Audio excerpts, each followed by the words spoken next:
Welcome back to the Untouchaballs podcast. Caden and Leo here.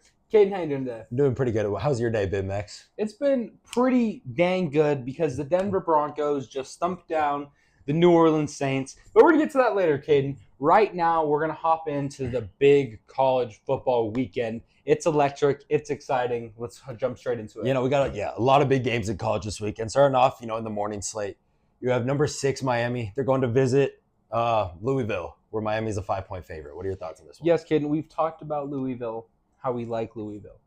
Miami's a good team. I do like Miami in this matchup to go ahead and cover that 5.5, Caden. Although they've had their inconsistencies, they've had the ups and downs. I think this week they're going to be prepared. They know what's at stake playing Louisville, and I think they're going to be ready to roll.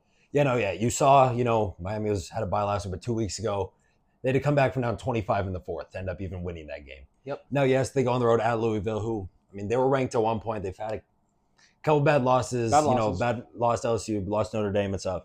Yes, Miami's good. They're still undefeated. Cam Ward is looking like the odds have him as like one of the highest. I don't really see that. I'm not a big Cam Ward fan. It's a closer field this year. Yeah, I would agree. That's probably why. I'm not a big Cam Ward fan, but I do agree. Yes, Miami, I think, should be able to go into Louisville, be able to cover the 5, remain undefeated, get to 7-0, and then continue climbing the polls and vying for that ACC title. Most definitely, Caden. Couldn't agree with you more. I think this is a pretty easy Miami cover here. Now, though, we get into our ranked-unranked matchups. We got a big one at 1:30. Number 7, Alabama, visiting number 11, Tennessee, where Bama is a 3-point favorite. What are your thoughts? Caden, this game is so interesting because we know what Tennessee can do on offense. Yep. We've talked about it all year, right? Yep. We know how explosive they could be. And we also know how they can just fall right on their face when they need to the most. This game's so iffy for me, Caden, but I'm going to rock with Tennessee to go ahead and cover. See, I'm the opposite here. I like Bama in this. I still think Jalen Milroe is probably the best quarterback in college football right now. Yep. And I know he hasn't looked, obviously, the greatest these last 2 weeks. Obviously, the Vandy, the close win that shouldn't have been against South Carolina. But I still think, as a whole, this Bama team's better. You look at, the receiving core is really good. I much prefer Jalen Milroe over the Tennessee quarterback.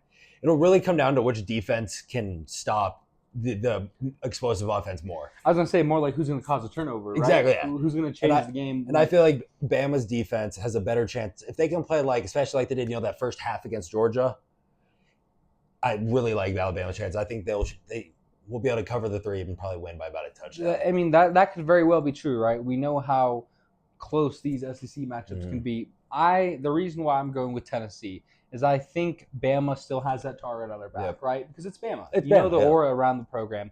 I think teams are wanting to play their best, regardless of who the head coach is. That is true. That's very true. So I think Tennessee is going to be riled up. They're going to be ready to go. They may not get a victory, Caden, but I think this game might come down to 1 point. Yeah, I will agree, especially, though, with it being in Tennessee and Knoxville. That's huge for them, having that home crowd behind them in this big matchup.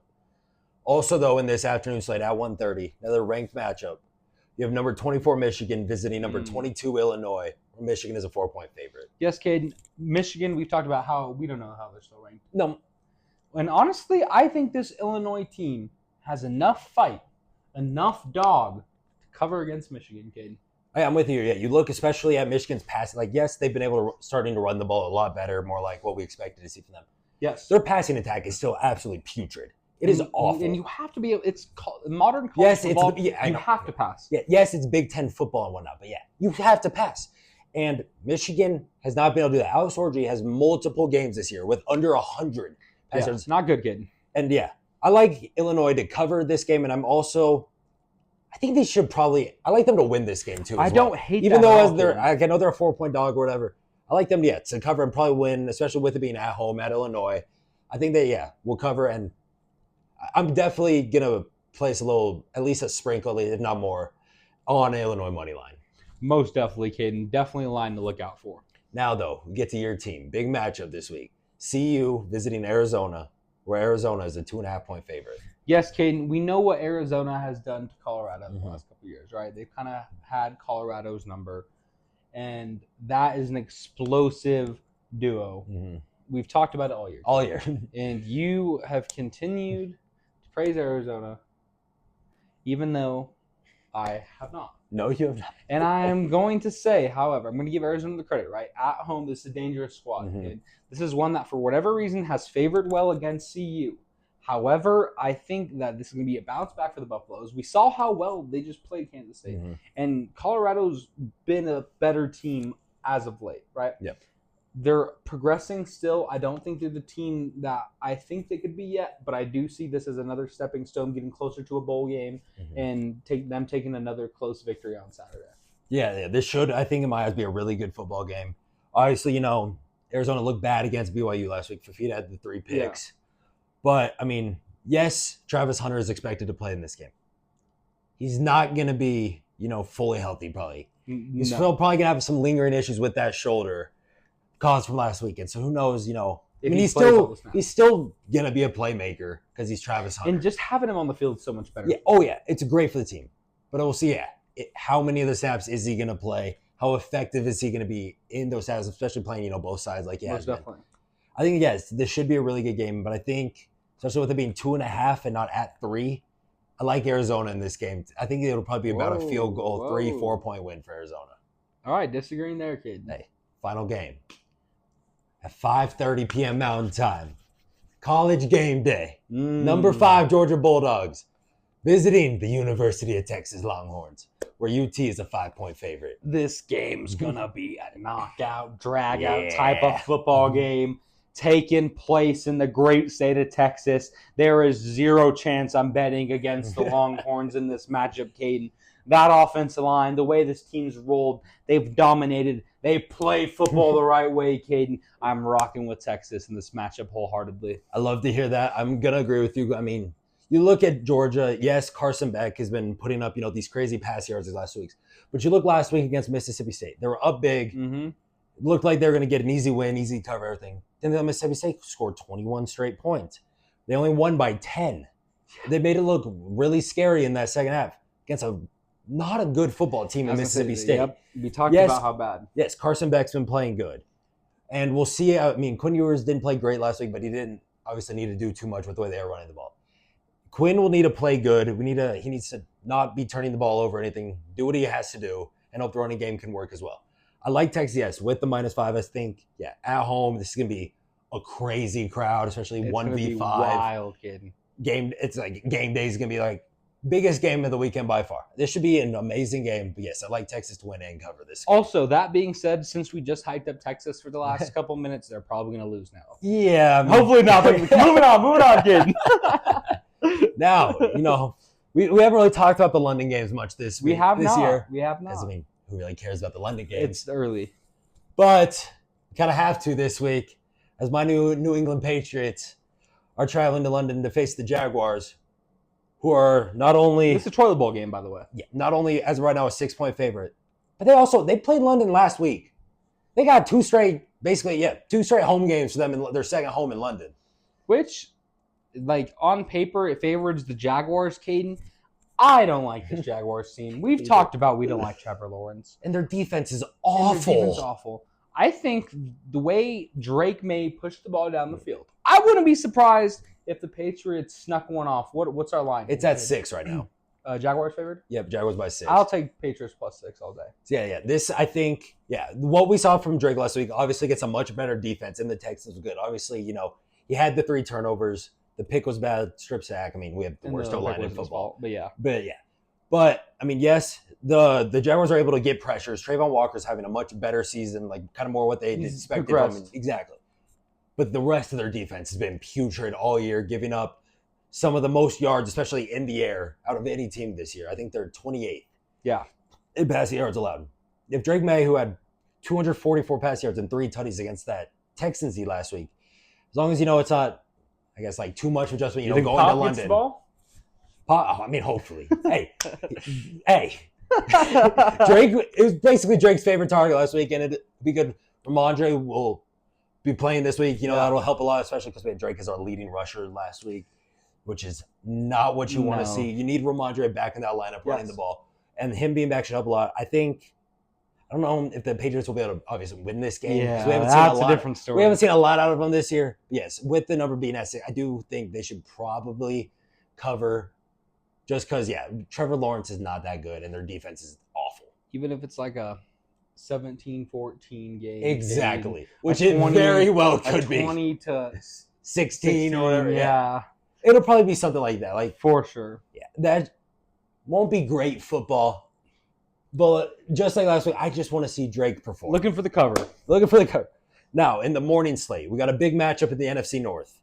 The Detroit Lions are visiting the Minnesota Vikings, who are coming off a bye, where the Vikings are 1.5-point favorites, trying to remain undefeated. Caden, this Minnesota team has shocked a lot of people. Yep. Now, that being said, with the team knowing how dangerous Minnesota is, they've had the time to prepare and adjust. Do you think the Vikings still win? See, right now I'm more on the Lions 1.5. I know it's big that the Vikings are coming off that bye. They got the week of rest and time to prepare. It's a big divisional matchup. But what we've seen these last couple weeks, the Lions against the Seahawks, and then last week against the Cowboys, their offense is finally coming into stride. They're rushing a game with David Montgomery and Jahmyr Gibbs. Jameson Williams is the deep threat. You saw Von Monroe. You still throw it to Laporta, please, Goff. Can you throw it to Laporta this week, please? No.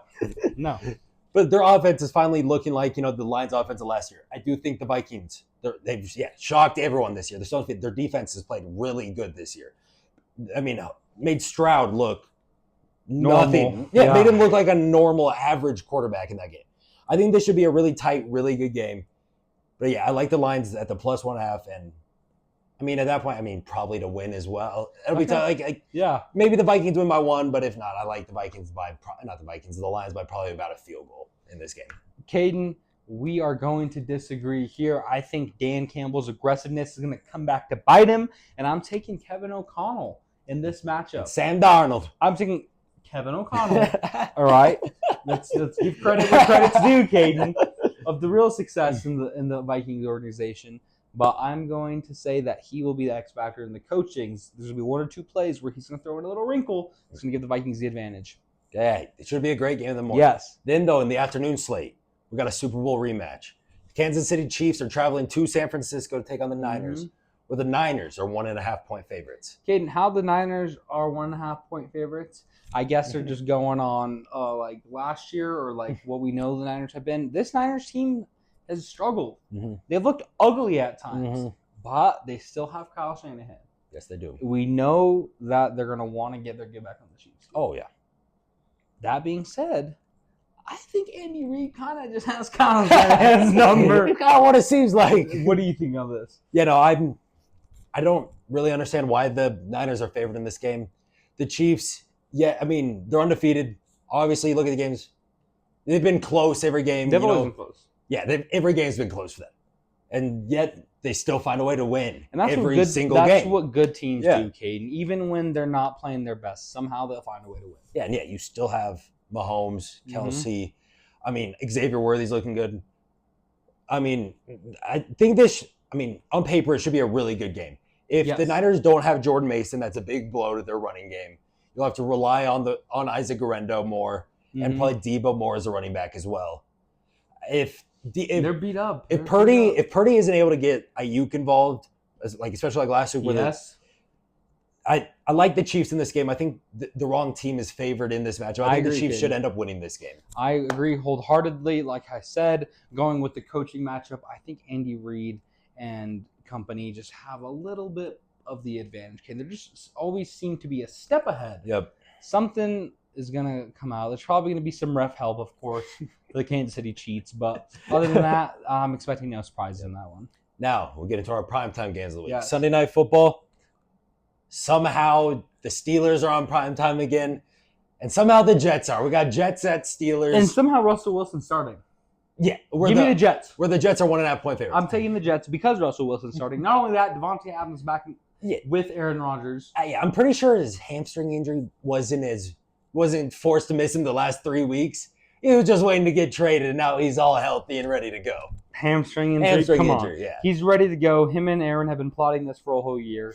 And unfortunately, they're going to have a very, I'd say, I don't want to say easy, Caden, just because I feel like I don't trust that Steelers offense at all. Oh, not at We all. know how difficult their defense The defense will play. is This is going to be another 13-7 type ball game, but give me the Jets on this one. I agree. I like the Jets to win and cover pretty easily. The Steelers defense is one of the topper defenses in the league. I know I'm not a big Justin Fields fan by any means. He hasn't looked bad this year. No, I don't know why he's benched. And now you're letting Russ start, who hasn't played a snap all year. Come on, And hasn't looked good the last couple years. Poor decision, in my opinion. I think, the offense, is going to falter from what already mediocre offense we've been seeing this year. And, the Jets should win maybe like 17-7, 20-10, something like that. Be ridiculous. Another barn burner of a Sunday night game. My prediction as well. And now, though, for some reason, we have 2 Monday Night Football Once games again, they love doing it to us. where the first game of the night should actually be a really good game. You have the Baltimore Ravens visiting the Tampa Bay Buccaneers, where the Ravens are a 3.5-point favorite. Yeah, Caden. On the road, I'm actually kind of surprised the fact that Baltimore has... That's that large? Yeah, that it's that large, considering what this Tampa Bay offense typically does at home and how explosive we know they could be. They put up points, Caden. They scored 51 last week. Yes. Setting a franchise, like top 3 points in scored in franchise history. Coming off that momentum, coming in riled up.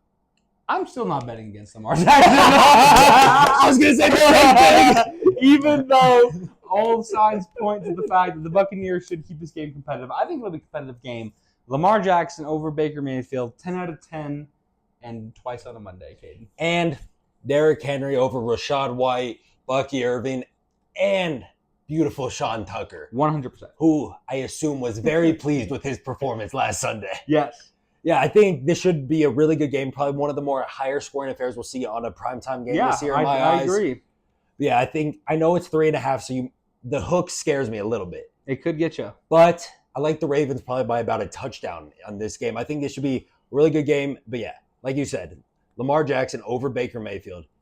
And I don't really see how the Bucs are going to be able to stop the demon that is Derrick Henry. Yeah, I see this as a high-scoring affair, of course. Yep.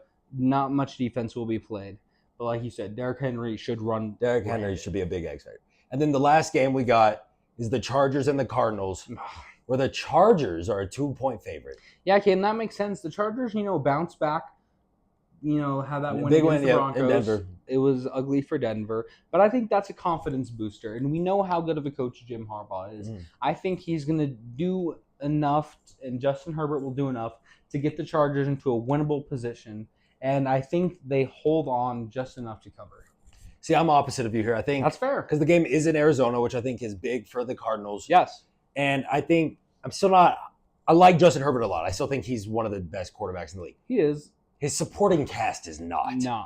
Their supporting cast is bad. I know it's big, though, having, your tackles back, Rashawn Slater, Joe Alt. Yes. They were back last week against Denver, which was huge. It was. Even with, though, having Justin Herbert and that good offensive line, I think it'll be tough if Marvin Harrison Jr. is able to come back from that concussion. It really helps that Cardinals offense. It does. Even without, though, fingers crossed. Hopefully. I think this should be a close game, not high scoring by any means, I don't think. But I think the Cardinals should be able to keep it within that 2-point range and probably get a cover. Yeah, I'm looking around like a 27-24 kind of ball game, kid. See, I don't think it's going to be that high You don't scoring. think it's going to be that? I think it's going to be around, I'm looking around that between 40 to 50 total points scored in the game. I'm looking about 35 to 40. Really? Yeah, okay, I think it'll be a little higher than you think. I don't think it's going to be like a shootout by any means. I just feel like these teams are going to have a couple big plays. Okay. Herbert's going to throw a bomb. Murray might throw a bomb. Or do his little toddler run or like a defensive play. Yep. I think there will be more points than we initially think. Okay. Maybe a special team score. Something's going to happen that's going to make the score a little higher than we think. Yeah, and before we go, a couple of things we want to mention before we get to your Broncos. We didn't mention earlier because we hadn't talked about that. Amari Cooper to the Bills. Oh, yeah. That's huge for them.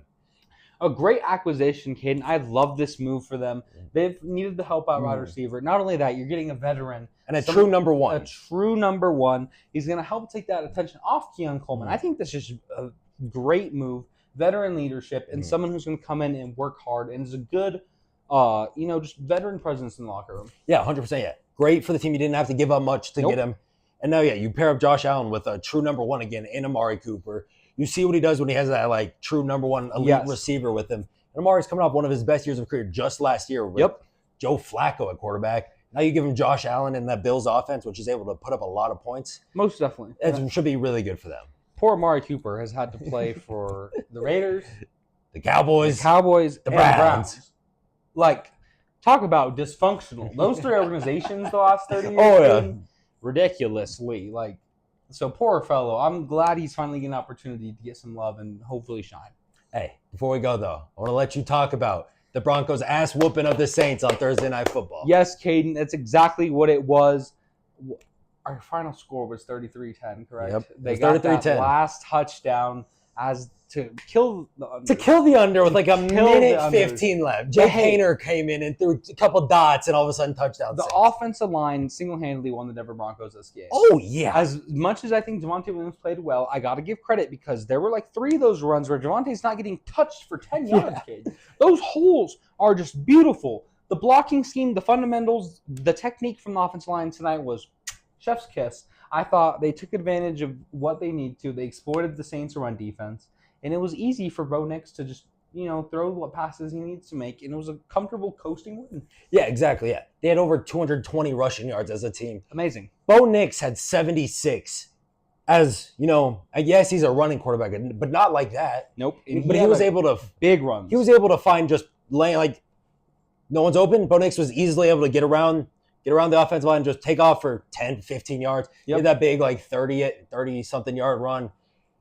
They were able to run the ball at will the entire game. Yes. And I was able to coast them to that easy victory. And Cody Barton had that strip sack and a pick six. Most definitely impactful. Cody Barton was all over the field tonight, Cade, making plays. This was a great rebound win for the Broncos after that disgusting, ugly, horrible, no good loss on Sunday. Now they have 10 days to rest, to heal up, and prepare for their next opponent. That's very true. Which is going to be a hard game. We'll cross that bridge when we get there, guys. That's all we have for this show. Thank you all for watching. We'll see you all next time.